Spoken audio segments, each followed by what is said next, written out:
ఇక్కడ ఏదన్నా SC ST బీసీల పార్టీ ఉంటే ఇక వాళ్ళ క్యాండిడేట్లు ఏమటి తిరుగుతూ మనకున్న శక్తి మేరకు తిరుగుతూ ఉంటాం మనం. కాబట్టి అంటే చాలా తక్కువగా ఉందన్నట్టే కదా. స్వతంత్రంగా ఉండి ఈ టీడీపీని అదేవిధంగా ఈ వైఎస్ఆర్సీపీని ఈ బీజేపీని ఎదుర్కొనే గట్టి నాయకత్వం ఎంతమంది ఉండరు అని అంటే కాశీరామ్ గారి లాగా కొద్ది మంది మాత్రమే ఉన్నాం. ఇంకా మనం విస్తృతం తయారు చేసుకోవాలి. అందుకని ఇలాంటి సమావేశాలు పెట్టి మనం నాయకత్వాన్ని ఒక స్వతంత్ర దృక్పథం, మన పార్టీ రావాలి, మన జాతే రావాలి.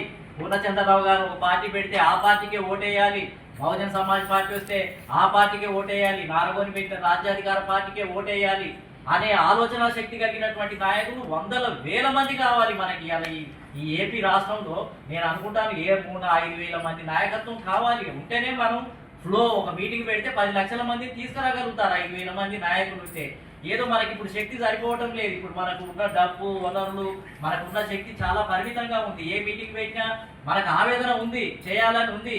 కానీ మనకున్న డబ్బు కూడగొడితే మనం ఒక 5,000 మంది 10,000 మందినే కూడగొడతాం. కానీ కాశీరామ్ గారు బిఎస్పీ ద్వారా 1,00,000 మందితో ఒకసారి పెట్టిండు, 10 లక్షల మందితో శక్తి ప్రదర్శన పెట్టిండు. డబ్బంతా ఉత్తర భారతదేశంలో ఉన్న డబ్బంతా తెచ్చి ఇక్కడ ఖర్చు పెట్టిండు. బీసీలు కూడా రాజకీయ బానిసలుగా ఉన్నారు. బీసీలకు పాపం రాజకీయ రిజర్వేషన్లు లేకపోవడం వల్ల ఎక్కువ నష్టానికి గురవుతున్నాడని ఆయన బీసీల మీదనే దృష్టి పెట్టాడు. మరి ఇలా మండల్ కమిషన్ అమలైంది అని అంటే కాంశీరామ్ గారే మండల్ కమిషన్ లాగు కరో, వర్ణా కుర్చీ ఖాళీ కరో అనే నినాదం దేశవ్యాప్తంగా ఇస్తే మేము 48 రోజులు ఢిల్లీలో ప్రదర్శన జరిగితే, ధర్నా జరిగితే శంకరు, నేను, సూర్యప్రకాష్ 22 రోజులు ఆ ధర్నాలో పాల్గొన్నాం. ఒకవైపు ములయాము, లాలు, కర్పూరి ఠాగూరు, బ్రహ్మప్రకాష్ చౌదరి, బ్రహ్మప్రకాష్ యాదవ్ వీళ్ళంతా ఒకవైపు ఉద్యమాలు, మేము ఒకవైపు ఉద్యమాలు. ఈ విధంగా అనేది ఏంటంటే ఈ విధంగా కొంతమంది బలంగా ఉద్యమాలు జరపడం వల్ల కొన్ని మనం సాధించుకోగలిగినాం. ఇలా సెంట్రల్ సర్వీసులలో 27% వచ్చింది అని అంటే ఇవాళ కాశీరామ్ గారుగా అదేవిధంగా నార్త్ ఇండియాలో ఉన్నటువంటి బీసీ నాయకులు చేసినటువంటి పోరాట ఫలితంగా సాధించుకోగలిగాం. తెలంగాణలోనైతే ఉమ్మడి ఆంధ్రప్రదేశ్లో 25% నుంచి ఇప్పటి వరకు మనం పెంచుకోలేకపోయాము. కులగణన వచ్చిన తర్వాత కూడా తెలంగాణలో కులగణన వచ్చింది, అంతకుముందు కులగణన రాలేదు. కాబట్టి మేము ఇవ్వలేకపోతున్నాము, మంత్రి పదవులు ఇవ్వలేకపోతున్నాము, ఎమ్మెల్యే టికెట్ ఇవ్వలేకపోతున్నాము, కోర్టులు కూడా కొట్టేస్తున్నాయని అన్నారు. కానీ కులగణన వచ్చి సమర్పించిన తర్వాత కూడా కోర్టులు కొట్టేస్తున్నాయి. వాళ్ళకి సాకులు ఎందుకనంటే ఏదో ఒక సాకు జడ్జిమెంట్ ఇవ్వాలనుకుంటే ఏదో వ్యక్తిగా చూపించడానికి ఎన్నో కారణాలు ఉంటాయి. వాళ్ళకి ఇవ్వాలని లేదు. అదే ఈ ఈడబ్ల్యూఎస్ అయితే ఏ కారణం లేదు, ఏ కమిటీ లేదు, ఏ జనాభా లేదు. వారు వడ్డించేటోడు వాళ్ళు కాబట్టి వెంటనే 48 గంటలలోనే పాస్ అయిపోయింది. అప్పుడు అనుకున్నారు, బిల్లు పెట్టారు క్యాబినెట్, తర్వాత పార్లమెంట్లో పెట్టింది, పాస్ అయింది, అయిపోయింది. అంటే నేననేది ఏంటంటే మన బీసీ సమాజం బలమైన నాయకత్వంతో ఉంటే 1,05 లక్షల మందిని సమీకరించే శక్తి ఉంటే ఏ ప్రభుత్వమైనా దిగి రావడానికి అవకాశం ఉంది. కాబట్టి మనం ఇవాళ శక్తి పెంచుకోవాల్సినటువంటి అవసరం ఉంది. అయితే ఇంకొక ముఖ్యమైన విషయం ఏంటంటే ఇవాళ జరిగే చర్చ ఇక చరిత్రను వద్దు, ఆ చరిత్ర నేను జస్ట్ ఇంటియటం కోసం చెప్పాను. కానీ ఇవాళ మనము ఎట్లా పనిచేయాలి, మరి ఇప్పుడున్న పరిస్థితుల్లో మనం ఏ విధంగా పనిచేస్తే మనం ముందుకు పోగలుగుతాం. అయితే ఒకటే, ఇప్పుడు బీసీ సంఘాలు విడివిడిగా ఉండి చైతన్యం చేసేది ఒక ప్రాసెస్. బీసీ సంఘానికి ఇప్పుడు బీసీ సమన్వయ సమితి ఉంది.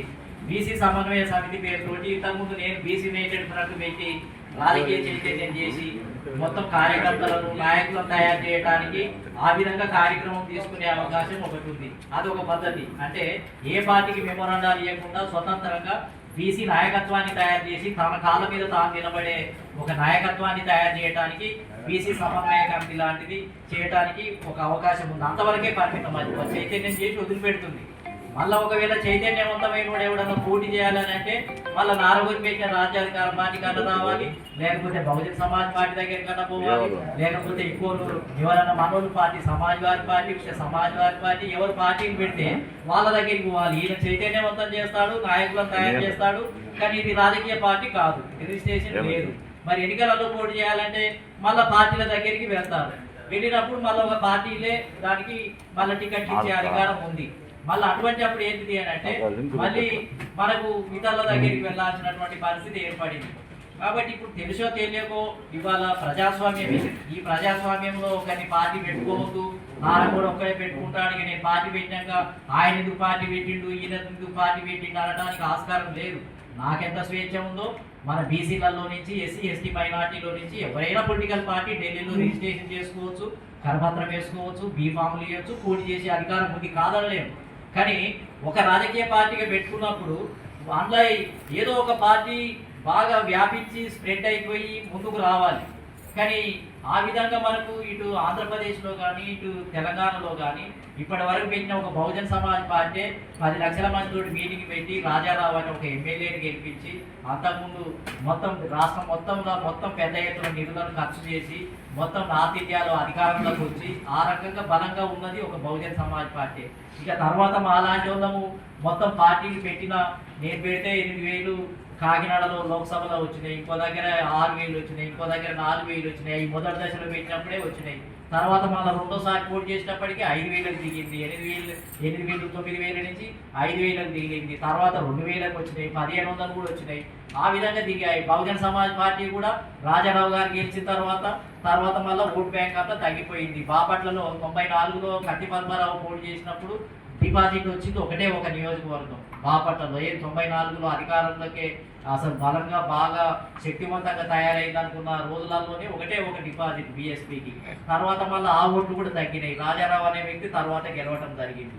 అంత పెద్ద జాతీయ పార్టీ డక్కీలు ముక్కీలు తిరుగుతూ ఉంది. ఇక్కడ ఉన్నటువంటి ఎస్సీలంతా కూడా కాంగ్రెస్ పార్టీకి ఓట్ బ్యాంకుగా ఉన్నారు. మాదిగలంతా మాలలు ఓట్ బ్యాంకు, మాలలు కాంగ్రెస్ ఉన్నారు, మాదిగలేమో అటు సగము ఇటు సగము, బీసీలేమో టీడీపీ వైపు ఎక్కువ శాతం ఉన్నారు, లేకపోతే మళ్ళీ వైఎస్ఆర్సీపీ వైపు కొంత వెళ్ళారు, బీజేపీ సైడ్ కొంత వెళ్ళిపోయారు. చెల్లా చెదురుగా ఓట్లన్నీ ఒక దగ్గర లేవు, అన్ని చీలిపోయి ఉన్నాయి. ఇటువంటి పరిస్థితుల్లో మరి ఒక రాజకీయ పార్టీ బీసీలలో బలంగా పోయే పరిస్థితి లేనప్పుడు మిగిలింది ఏంటిది అని అంటే ఇవాళ ఎన్డీఏ కూటమి కింద 22 పార్టీలు ఉన్నాయి. బీజేపీ కూడా ఇంత బలమైందని చెప్పినా ఇవాళ ఢిల్లీలో మోడీ ఏదైతే బీజేపీ ఉందో బీజేపీ కింద 22 పార్టీలు పనిచేస్తున్నాయి. ప్రాంతీయ పార్టీలు అన్ని చిన్న వాటిని కూడా కలుపుకుంటే 22 పార్టీలు ఉన్నాయి. కాంగ్రెస్ పార్టీ కూడా నేతృత్వంలో వాళ్ళ కింద కూడా ఒక 25 పార్టీలు వాళ్ళ చేతుల్లో ఉన్నాయి. అంటే అంత పవర్ ఈ దేశాన్ని పరిపాలించిన కాంగ్రెస్ పార్టీ పరిస్థితే ఇవాళ 22 పార్టీలను చిన్నగా వెంటేసుకొని తిరిగి వెంబడి పెట్టుకుంటేనే గెలవలేకుండా అది చివరి మరణ శయ్యలోకి వెళ్ళిపోతున్నటువంటి పరిస్థితి కనిపిస్తుంది. ఇలా 3 రాష్ట్రాలే ఉన్నటువంటి పరిస్థితి ఉంది దేశంలో. బీజేపీ కూడా బలమైంది అనుకుంటే కూడా ఈసారి ఎన్నికలలో మెజార్టీ రాక ఇతరుల మీద టీడీపీ మీద ఆధారపడటము లేకపోతే నితీష్ కుమార్ మీద ఆధారపడి ఉంది. ఇవాళ అన్ని సంకీర్ణ ప్రభుత్వాలు సంకీర్ణ ఫ్రంట్లే. ఏది ఒక పార్టీగా నేను గెలుస్తాను అనుకునే కాలం పోయింది. మరి ఇటువంటి కాలంలో నేననేది ఏంటంటే పూర్ణచంద్రరావు గారికి విన్నవించుకునేది ఏంటిది అని అంటే ఆంధ్రప్రదేశ్లో మనము పార్టీలు రాజకీయ పార్టీలు బీసీలు కొంతమంది పెట్టుకున్నారు, ఎస్సీలు కూడా పెట్టుకున్నారు. వీలైతే ఈ పార్టీ నాయకులు అందరినీ ఏమన్నా ఒక ఫెడరేషన్ లాగా ఒక ఫ్రంట్ లాగా ఆ పార్టీనే 25 పెట్టుకొని పనిచేస్తున్నప్పుడు మనం భావసారూప్యత పార్టీలందరినీ కూడగొట్టి అది కూడా ఎందుకు చేయకూడదు? ఒకవైపు పార్టీలు పెట్టుకున్న వాళ్ళు వ్యక్తిగతంగా చేయనియండి. రాజారి గారి పార్టీ పనిచేస్తుంటుంది, ఇంకో బహుజన్ సమాజ్ పార్టీ పనిచేస్తుంటుంది, ఇది నడుస్తుంటుంది. కానీ ఎన్నికలు వచ్చినప్పుడు కనీసం ఈ ఒక 5-6 పార్టీలు కలిసి ఒక ఫ్రంట్ లాగా ఏర్పడి 175 స్థానాలను మనం పంపిణీ చేసుకొని ఇగో మా క్యాండిడేట్ ఇగో ఈమె ఈసారి ఇగో ఇతను ముఖ్యమంత్రి ఈమె ముఖ్యమంత్రి, మేము 175 స్థానాలకు మేము పోటీ చేయబోతున్నాం, మా తడాక చూపించబోతున్నాం, బాగా విసిగిపోయారు, ఎంతకాలం అని మేము బానిసలుగా ఉంటాం, ఓటు వేయడానికే పుట్టామా, జెండాలు వేయడానికే పుట్టామా, కమ్మారెడ్లను గెలిపించడానికే పుట్టామా, ఒకసారి ఒక అగ్రకులము ఒకసారి ఒక అగ్రకులాన్ని గెలిపించడానికే పుట్టామా, జీవితకాలం అంతా మా తల్లిదండ్రులు ఓట్లేశారు, మేము ఓట్లేశాము, కానీ ఆ పార్టీకి టికెట్లే ఇవ్వనటువంటి పరిస్థితి. కాబట్టి ఇక ఆ సిచ్యువేషన్ నుంచి మనం బయటపడదాం. ఇంకా మనం చేతగాని వాళ్ళలా కాదు, ధైర్యంగా మనం అంతా మన కాళ్ళ మీద నిలబడదాం. మన టైం వచ్చింది, మన సమయం వచ్చింది. ఎల్లకాలం ఏంటిది అని అంటే బానిసలుగా ఉండటమేనా? ఒక్కొక్కరి రాష్ట్రాన్ని దేశాన్ని పరిపాలిస్తుంటే మన ప్రేక్షకులుగా ఉండటమేనా? ఈ బీసీ కులాల్లో దాదాపు 60-70 కులాలు, రజక, నాయ బ్రాహ్మణ, కుమ్మరి, కమ్మరి, వడ్రంగి ఇలాంటి కులాలు అసెంబ్లీలో అడుగుపెట్టినటువంటి పరిస్థితి ఉంది. బయటనే బహిష్కరించబడినటువంటి కులాలు ఇవన్నీ కూడా అసెంబ్లీలో నుంచి బహిష్కరించబడినటువంటి కులాలు. యాదవ, గౌడ, పద్మశాలి, ముదిరాజు, అదేవిధంగా మత్స్యకారులు ఇలాంటి పై స్థాయిలో ఉన్న ఒక 7-8 కులాల వాళ్ళకే 2, 3, 4, 5 ఎమ్మెల్యేల చొప్పున ఆడ గెలుస్తున్నాం. ఆడ ఇస్తున్నారు టికెట్లు. ఇక మిగిలిన కులాల అంతా గాఢాంధకారమే కదా. మిగిలిన కులాలన్నీ కూడా ఏంటిది అంటే దిక్కు లేదు, పట్టించుకునే నాదుడే లేడు. కాబట్టి రెచ్చగొట్టాలి కదా వీళ్ళందరినీ.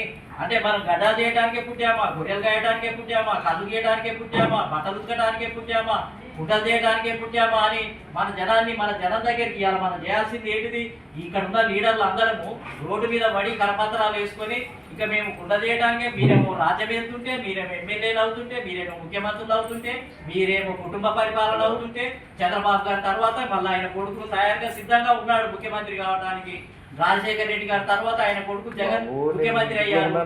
కాబట్టి ఇటువంటి పరిస్థితుల్లో మరి అన్ని ఈ విధంగానే కదా రెచ్చగొట్టేది. ఆ భాషతోటి మనం వెళ్ళాలి. మొత్తం మన వాళ్ళంతా అమాయకులను మార్చడం కోసమే మనం బయలుదేరాలి. రేపటి ఈ మీటింగ్లు అయిన తర్వాత మన జనాన్ని రెచ్చగొట్టాలి కదా. రెచ్చగొట్టడం కోసమే ముందుకు వెళ్ళాలి. అది రెచ్చగొట్టి పంట తయారు చేసుకోవాలి. పంట అంటే ఓటు బ్యాంకు తయారు చేసుకోవాలి. ఓటు బ్యాంకు తయారు చేసుకుంటేనే రేపు అధికారంలోకి రావడానికి అవకాశం ఉంటుంది. కాబట్టి ఎన్నికలు వచ్చినప్పుడు ఏమో ఐక్యం అవుదాం, మనం ఫ్రంట్ పెట్టుకుందామా, ఒక పార్టీ బలంగా ముందుకు వస్తే, ఎవరైనా బలంగా నాయకుడు 100 కోట్లు 200 కోట్లు ఉన్న వ్యక్తి వస్తే సంతోషమే. బీసీవై పార్టీ ఆ విధంగానే ముందుకు వస్తుంది అని నేను గమనించి ఆయనను సపోర్ట్ చేయడానికి కూడా నేను తిరిగాము. ఇక్కడ ఏది మురళి ఫార్చునర్ హోటళ్లలో రామకృష్ణయ్య గారిని పిలిచాను, ఆకురాతి మురళి పిలిచాను. నేను ముందుండి పార్టీ పేరునే పార్టీ పెట్టబోతున్నాడు ఈ రామచంద్రయ్య యాదవ్ అని ఆయననే ప్రకటించింది. నేను ఈ రాష్ట్రంలో అన్నా రామచంద్రయ్య నేనిద్దరం కూర్చొని